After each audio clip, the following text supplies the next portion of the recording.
Normal lang ba yun, anak? Na pag iniisip ko si Andy, si Sol yung nasa isip ko. Sino? Sol?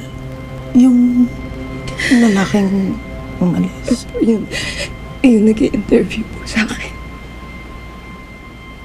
Hindi naman sa hinuhusgahan kita.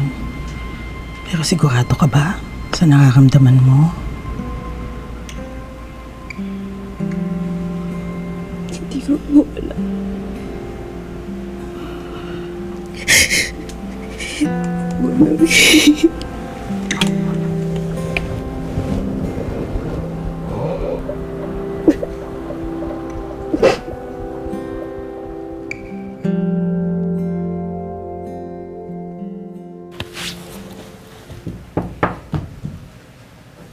Sol,